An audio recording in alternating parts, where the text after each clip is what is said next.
Dobrodošli na kanal Okusi prirode. U današnjem videu ćemo pričati o uzgoju jagoda sve od sadnje do branja, pa i poslije branja. Ako budem nešto izostavio, a zanima vas, slobodno se javite u komentaru. Ako niste dosad, pretplatite se na kanal Okusi prirode. Krenut ćemo od sadnje. Sadnja jagoda se planira unaprijed. Ako mislite brati jagode u maju, nemojte ih saditi u proljeće iste te godine. Od te sadnje nećete dobiti puno. Prava sadnja jagode je od početka augusta do kraja septembra, da bi imale dovoljno vremena da se prime i pripreme za zimu, da bi došle na rod u maju sljedeće godine. Uzeo sam maj kao neki prosječan vremenski okvir, naravno zavisno od sorte i vremenskih uslova, pa i lokacije. Jagoda može doći na rod i ranije, polovinom aprila, kao što je to slučaj ove godine, ili ako imamo neku kasniju sortu, onda vrijeme dozrijevanja može biti polovina maja. Jagoda voli dobru zemlju, bogatu vitaminima i mineralima. Iako može dobro uspjeti i u pjeskovitoj, međutim tada joj je potrebno posvetiti veću pažnju što se tiče zalijevanja i gnojenja. Prije sadnje zemlju je potrebno pripremiti. Ako ne voli mineralna gnojiva, ja bih preporučio da se baci malo stajskog đubriva ako je zemlja u koju mislite saditi jagode prije korištena. Ako nije, onda će jagoda imati dovoljno svega što joj je potrebno da napreduje.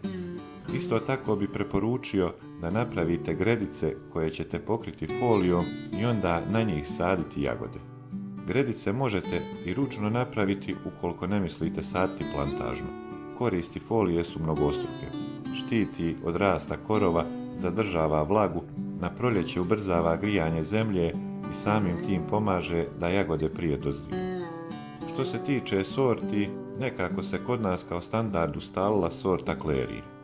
Postoje još neke sorte koje su u opticaju poput Albe, ali Klerije po vremenu dozrijevanja, izgledu, okusu jednu stepenicu ipak iznad ostalih, iako i ona ima nedostatke koji se ugledaju u prvom redu na otpornost na bolesti.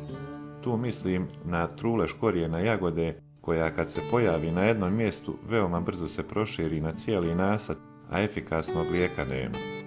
Poslije sadnje jagode treba redovno zalijevati, pogotovo u tom ljetnom razdoblju u periodu od primanja i početnog rasta.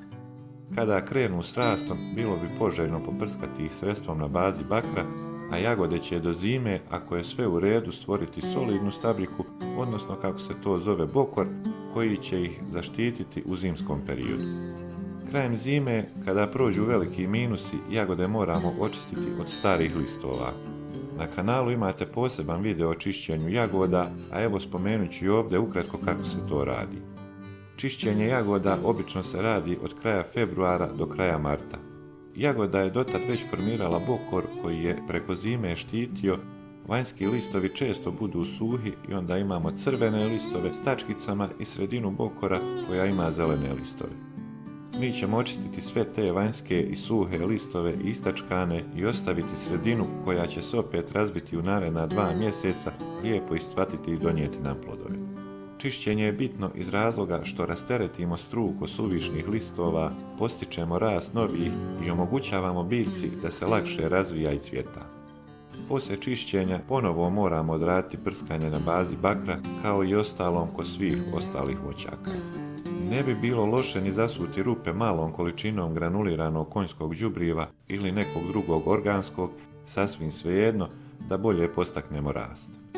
Tokom proljeća na plantažnim zasadima se vrši prihranjivanje mineralnim gnojivima i zaštita u cvatu protiv truleži, što je neophodno jer proizvodnja jagoda nije nimalo jeftina i jednostavno se ne možete prepustiti nikakvom riziku tipa da li će padati kiša 3 dana i hoće li propasti pola uroda. Preventivne mjere se moraju uraditi.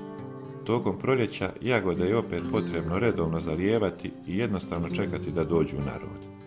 Poslije branja ili kada se skine većina roda, jagode će pustiti izdanke, živiće, brkove, pelcere, sasvim svejedno, koji će se spustiti niz foliju do zemlje, koje opet možete koristiti za ljetnu sadnju za sljedeću sezonu. Što se tiče videa, to bi bilo to. Do sljedećeg, lijep pozdrav.